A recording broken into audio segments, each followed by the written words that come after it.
నమస్తే అందరికీ.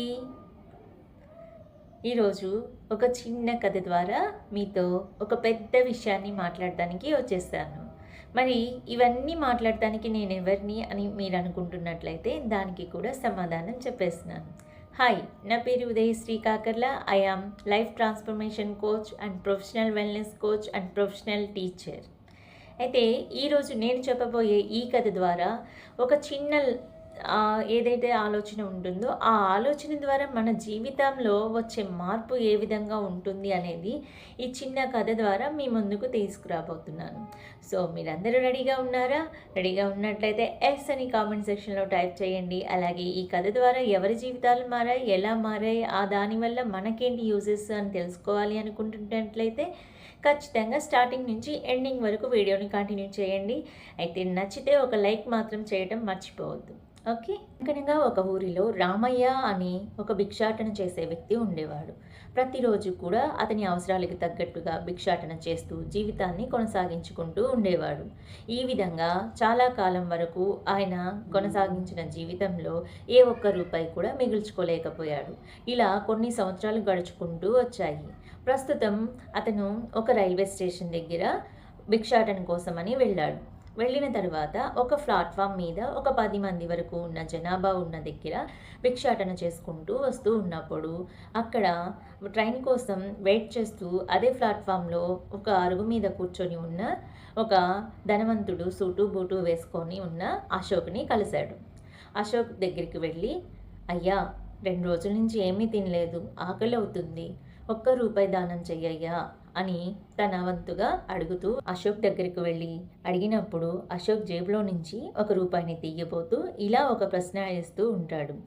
అయితే నేను ఈ రూపాయిని నీకు భిక్షగా వేసే ముందు దానికి బదులుగా నువ్వు నాకేమిస్తావు అని రామయ్యను ప్రశ్నిస్తూ ఉంటాడు. అప్పుడు రామయ్య నిర్ఘాంతపోయి, నా దగ్గర ఏమీ లేదు బాబు నీకు ఇవ్వడానికి అని అంటాడు. కానీ ఇవ్వడం తీసుకోవడం అంటే ఇచ్చిపుచ్చుకోవడం అనేది ప్రకృతి యొక్క ధర్మం. ఈ ధర్మాన్ని, ఈ నియమాన్ని చాలామంది పాటిస్తూ ఉంటారు. మనుషులందరూ కూడా ఇలాంటి నియమాలని తీసుకుంటూ అలాగే వాళ్ళకు కావాల్సిన అవసరాలను తీర్చుకుంటూ ఉంటారు. మరి నేను నా దగ్గర ఉన్న రూపాయిని నీ దగ్గరికి ఇవ్వాలి అంటే నువ్వు నాకేమిస్తావు, అప్పుడు ఆలోచించుకొని మరొకసారి కలువు, అప్పుడు నేను నీకు ఇస్తాను అన్నప్పుడు రామయ్య మెల్లగా రైలుని దిగుతాడు. దిగిన తర్వాత ఒక రోజంతా గడిచిపోతూ ఉంటుంది ఆలోచనతో. కానీ అయినా కూడా తన దగ్గర బదులుగా ఇవ్వడానికి ఏమీ లేదు. అప్పుడు మళ్ళీ భిక్షాటన కొనసాగిద్దామని చెప్పేసి రైలు ట్రాక్ పక్కన నడుస్తూ వెళ్ళినప్పుడు ఒక అందమైన పూల చెట్లు కనిపించాయి. అప్పుడు అందమైన పూల చెట్లని చూసి రామయ్యకు ఒక ఆలోచన వచ్చింది. సరే, ఇంతమంది నాకు దానం చేసినప్పుడు వాళ్ళు హ్యాపీగా నన్ను ఆనందించేలాగా చేస్తున్నారు రూపాయిని దానం చేయడం వల్ల. మరి నేను ఆ ఆనందాన్ని వాళ్ళకి తిరిగి ఇవ్వాలి అంటే నా దగ్గర ఏమీ లేనప్పుడు ఇంత మంచి పూలు ఇక్కడ ఉన్నాయి కదా, వీటిని ఒక్కొక్కరికి ఒక్కొక్కటిగా ఇచ్చేస్తాను, వాళ్ళ ఆనందాన్ని నేను కూడా షేర్ చేసుకుంటాను అన్నట్లుగా కూడా ఆలోచించి అక్కడ ఉన్న పూల మొక్కల్లో కొన్ని పూలను తుంచుకొని ఆయన చేతిలో పెట్టుకొని వెళ్తూ ఉంటారు. విధంగా ప్రతిరోజు కూడా రైల్వే ట్రాక్ దగ్గరికి వచ్చి పూలు తీసుకొని రైలు ఎక్కి అక్కడ ఉన్న వాళ్ళని భిక్షాటన చేసుకుంటూ ఎవరైతే భిక్షాటన ఇస్తూ ఉంటారో వారికి చేతిలో ఉన్న ఒక పువ్వుని ఇచ్చి థ్యాంక్ యూ చెప్పడం లాగా అతని ఫేస్లో స్మైల్ అనేది ఇస్తూ ఉంటాడు. అతను ఆ పువ్వులు ఇచ్చినప్పుడు ఆ ఎదుటివారి కళ్ళల్లో ఆనందాన్ని గమనించి వాళ్ళు కూడా ఆ పువ్వుల్ని చూసి మురిసిపోతూ రామయ్యకు థ్యాంక్ యూ చెప్తారు. సో ఈ విధంగా ప్రతిరోజు కూడా గడుస్తూ వచ్చింది. అలా కొన్ని సంవత్సరాల తర్వాత, కొన్ని నెలల తర్వాత మళ్ళీ అశోక్ని కలుస్తాడు యాదృచ్ఛికంగా రామయ్య. అప్పుడు రామయ్య మళ్ళీ అశోక్ దగ్గరికి వెళ్ళి, బాబు బాగున్నావా, నన్ను గుర్తుపట్టావా అని ప్రశ్నిస్తాడు. ఎవరు నువ్వు, నేను గుర్తుపట్టలేదు అన్నప్పుడు జరిగిందంతా చెప్తూ వస్తాడు. ఓ అవునా, అయితే మీరు నాలాగా బిజినెస్ మ్యాన్ అయ్యారు. అశోక్ అన్న మాటలు రామయ్యకి అస్సలు అర్థం కాలేదు. ఇదేంటి, నాలాగే వ్యాపారి అయ్యావు అని అన్నారు, నేనెలా వ్యాపారిని అవుతాను, నేనేం అమ్ముతున్నాను, నా దగ్గర ఏ వస్తువులు లేవు కదా అని ఆలోచించసాగాడు రామయ్య. అప్పుడు తన మాటలకి అర్థం అనేది అప్పుడు తనకి అర్థమైనది. అవును కదా! వీళ్ళు నాకు భిక్షాటన చేసినందుకు వాళ్ళ దగ్గర ఉన్న రూపాయో, రూ. 2 ఇస్తున్నందుకు నేను దానికి బదులుగా పువ్వులను ఇస్తున్నాను. ఆ పువ్వులు చాలా అందంగా మంచి సువాసనతో వస్తూ ఉంటాయి కాబట్టి వీటిని ఇష్టపడుతూ నా దగ్గర నుంచి పువ్వుని తీసుకుంటూ దానికి తగ్గట్టుగా వాళ్ళ దగ్గర ఉన్న మనీని నాకిస్తున్నారు. అప్పుడు నేను భిక్షాటన చెయ్యట్లేదు కదా! బదులు ఇస్తున్నాను, తీసుకుంటున్నాను. సో, దీని అర్థం బిజినెస్ చేస్తున్నాను అని ఆయన అన్నారు కాబట్టి నేను నిజంగానే బిజినెస్ చేస్తున్నాను. అప్పుడు గట్టిగా రైల్వే స్టేషన్ దగ్గరికెళ్ళి జనాలు చాలామంది ఉన్న దగ్గర వాళ్ళ మధ్యలో నుంచొని రామయ్య 2 చేతులెత్తి పైకి చూస్తూ, నేను భిక్షాటన చెయ్యట్లేదు, నేను అడుక్కోవట్లేదు, నేను ఎవరిని ఊరికే రూపాయిని అడగట్లేదు, దానికి బదులుగా నేను ఇస్తున్నాను, నేను బిజినెస్ చేస్తున్నాను, నేను బిజినెస్ మ్యాన్ని అని పెద్దగా బిగ్గరగా అరుస్తూ ఉంటాడు. అలా చూసిన వాళ్ళందరూ కూడా ఏమైంది ఈయనకి, ఏమైనా పిచ్చి పట్టిందేమో అన్నట్లుగా వాళ్ళందరూ కూడా రామయ్యని చూసుకుంటూ అటు ఇటు వెళ్తూ ఉన్నారు. అప్పుడు వచ్చిన ఆలోచన రామయ్యకి, ఇన్ని పూలు ఊరికనే నేను ఎందుకు ఇవ్వాలి, అందులో కూడా ఎంత తక్కువ సొమ్ముకి నేను ఎందుకు ఇవ్వాలి, నేను పూల వ్యాపారం పెడతాను అని చెప్పేసి ప్రతిరోజు కూడా అక్కడున్న పూలన్నిటిని కూడా కోసుకొచ్చి ఒక చిన్న సటన మానేసి వ్యాపారం మొదలు పెడుతూ ఉంటాడు. అలా ప్రతిరోజు కూడా పూలు చూసుకొని ఎవరికైతే అవసరం ఉందో వాళ్ళు రామయ్య దగ్గరికి వచ్చి పూలని కొనుక్కుంటూ ఉంటారు. దానికి బదులుగా రామయ్యకి సంపాదన అనేది పెరుగుతూ ఉంటుంది. అలా 6 నెలలు గడిచేసరికి రామయ్య మంచిగా సంపాదించడం జరుగుతుంది. అతని అవసరాలు ఏవైతే ఉన్నాయో వాటన్నిటిని కూడా తీర్చుకోగా మిగతా సొమ్ముని దాచిపెట్టుకోవడం జరుగుతూ ఉంటుంది.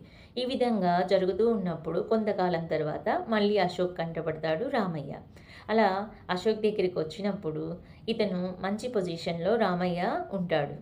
ఈ విధంగా బిజినెస్ అభివృద్ధి చెందుతూ మంచి పొజిషన్లో ఉండటం వల్ల అతను సూటు బూటు వేసుకొని అశోక్ని పలకరిస్తాడు.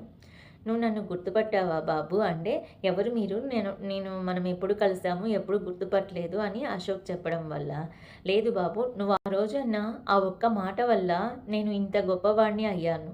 నువ్వే గనక ఆ రోజు నా మనసులో ఆ మాటని అనకపోయి ఉంటే నా ఆలోచన అనేది వచ్చిండేది కాదు. అయితే ప్రతిరోజు కూడా భిక్షాటన చేసుకుంటూ నా యొక్క అవసరాలను తీర్చుకుంటూ ఉండటమే జీవితం అనుకున్నాను. నువ్వన్న ఆ ఒక్క మాట నన్ను మంచివాడిని అయ్యేలాగా చేసింది. నా ఆలోచన మారే విధంగా చేసింది అని చెప్పేసి రామయ్య అశోక్కి థ్యాంక్ యూ చెప్పేసి, మంచిగా నా జీవితాన్ని మార్చావు, ఆ ఒక్క మాట చాలు, నాలాంటి వాళ్ళలో ఎన్నో జీవితాలని మార్చగలిగే శక్తి మీలాంటి వాళ్ళకు ఉంది అని చెప్పేసి అక్కడి నుంచి నవ్వేసి వెళ్ళిపోతాడు. ఇప్పుడు చెప్పండి, ఒక చిన్న ఆలోచన రామయ్య జీవితాన్ని ఒక భిక్షగాడిని మార్చినప్పుడు ఒక చిన్న ఆలోచన మన జీవితాన్ని మార్చలేదా? అంటే ఆలోచన ఎంతది అనే మనకి కూడా ఎప్పుడైనా సరే ఆలోచన వచ్చినప్పుడు దాన్ని అమలు చేసే విధంగా మన మైండ్ సెట్ని మార్చుకోవాలి. అయితే మన మైండ్ సెట్ మారనప్పుడు మనం ఎప్పుడు కూడా భిక్షాటన చేసే రామయ్యలాగే అక్కడే అదే స్థానంలో ఉండిపోతాం.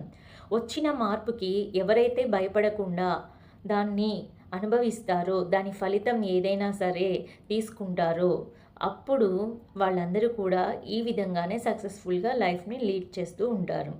ఏది వచ్చినా సరే, ఏ పరిస్థితి వచ్చినా సరే దానికి మనము లొంగకుండా ట్రై చేస్తూ వెళ్తూ ఉన్నప్పుడు ఆ సక్సెస్ అనేది మనం చూస్తూ ఉంటాం.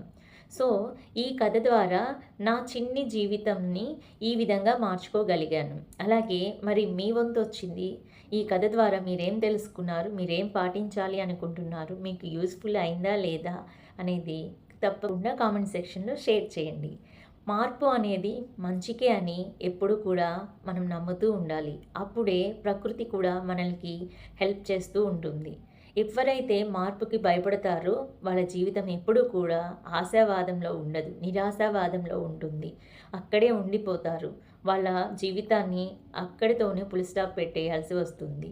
ఎవరైతే నా జీవితంలో ఇంకేం లేదు, నేనేమి చేయలేను, నా వల్ల ఇంతే అని ఎవరైతే బాధపడుతూ ఆలోచిస్తూ ఉంటారో వాళ్ళకి ఈ చిన్ని కథ ద్వారా మీ యొక్క లైఫ్ ట్రాన్స్ఫర్మేషన్ చేసుకోగలిగే ఒక స్కోపు వచ్చింది, అవసరం అవుతుంది అని అనిపించింది. సో ఈ విధంగా మీ ముందుకి ఈ కథను తీసుకొచ్చేసాను. మరొక కథతో మళ్ళీ కలుస్తాను. మీకు నచ్చినట్లయితే ఖచ్చితంగా లైక్ చేయండి. అంటిల్ దెన్ నమస్తే.